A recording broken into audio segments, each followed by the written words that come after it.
성도 여러분, 8월 4일 금요일입니다. 항상 주님과 연합되어 있는 생활, Abiding Faith, 너희가 나를 떠나서는 아무것도 할 수 없다. 가지가 포도나무에 붙어서 열매를 맺는 것처럼 Abiding Faith, 주님께 늘 붙어있는, 항상 연합되어 있는 그런 신앙생활이기를 축복하고 한 주간도 여러분 잘 승리하셨습니다.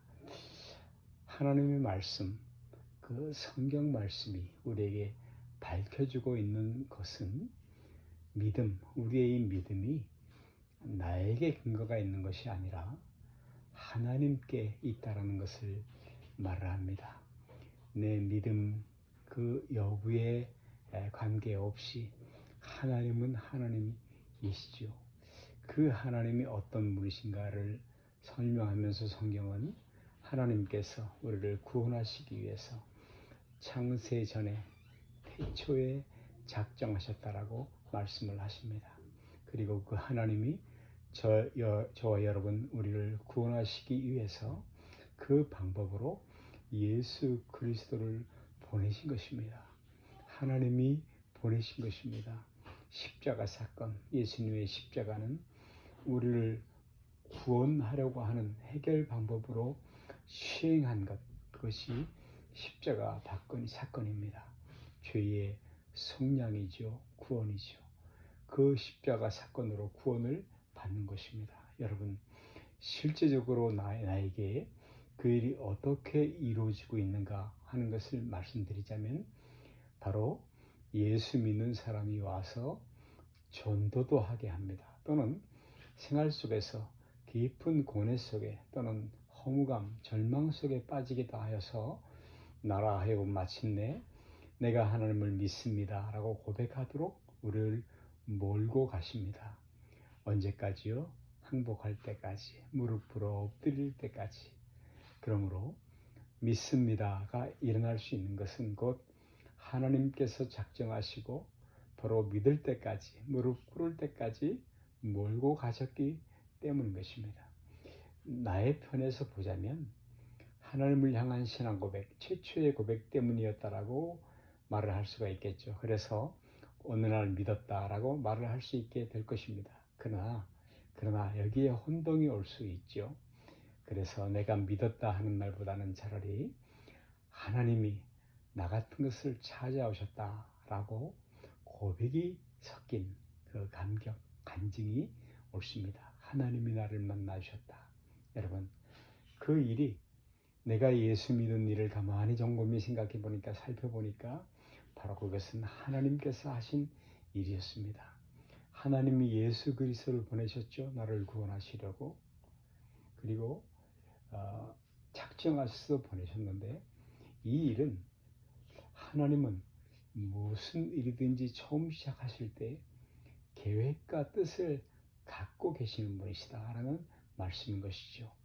여러분, 하나님이 계획을 갖고 그 뜻 가운데 일하고 계신다, 그 의지로 일을 하신다는 것을 설명하는 것이 바로 예정론일 것입니다. 우리 기독교의 여러 분파들 가운데서도 예정론, 하나님의 주권을 강조하는 교파가 바로 장로교회이지요.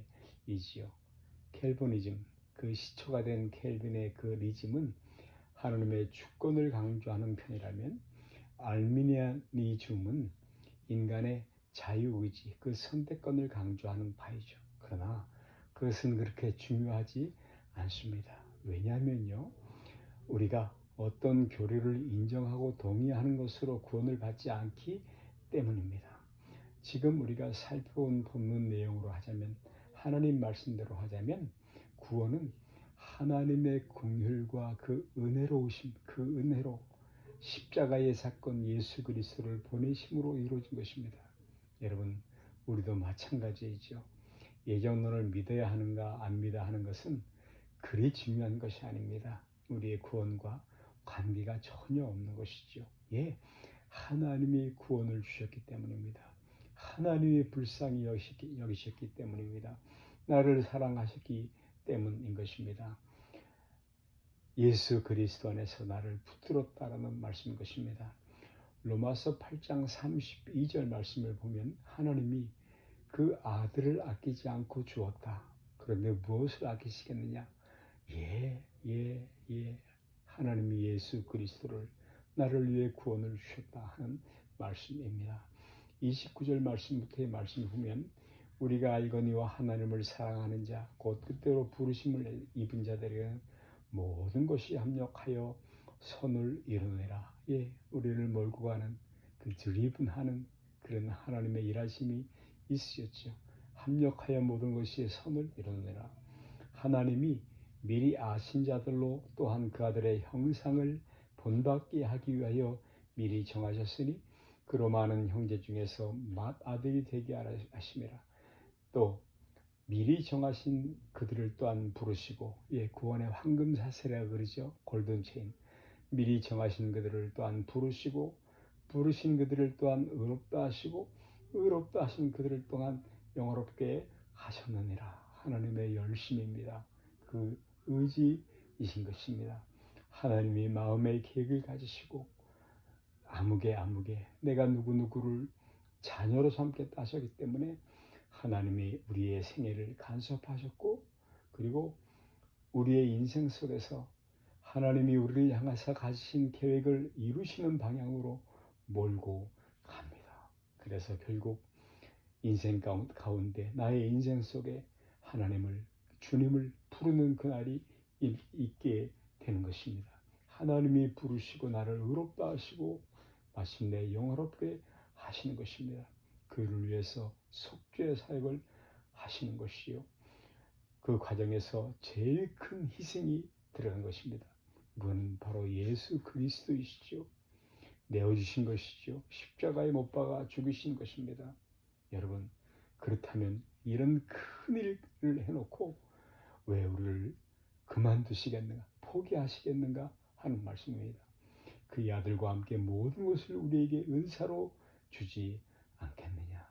할렐루야. 성도 여러분이요, 우리의 신앙이 더 깊어지고 풍부해지고 넓어지고 높아지기 위해서 필요한 것은 든든한 기초, 그 기초를 갖는 것일 것입니다. 그리고 그 기초를 나의 열심, 나의 의지 그런 것에 두지 말고 바로 하나님의 신실하심, 하나님의 열심, 그 하나님의 능력, 전능하심, 그 존귀하심에 갖다 놓아야 할 것입니다. 이것이 바로 성경이 우리에게 가르쳐주고 싶어 하시는 것들입니다. 사랑하는 성도 여러분, 우리는 믿음이 없을지라도 하나님은 믿으시고 신실하시니 나는 연약함과 미련함으로 부족함으로 가득 차 있을지라도 하나님은 자비하시며 의로우시며 긍휼과 능력이 많으십니다. 사도 바울이 이 놀라운 사건을 하나님의 시각, 하나님의 시선에서 크게 넓게 바라보고 우리에게 이 모든 것을 가르쳐주려고 알려주려고 기록한 본문이 바로 이 에베소입니다. 주님을 찬송합니다. 주님을 엎드려 경배합니다. 할렐루야.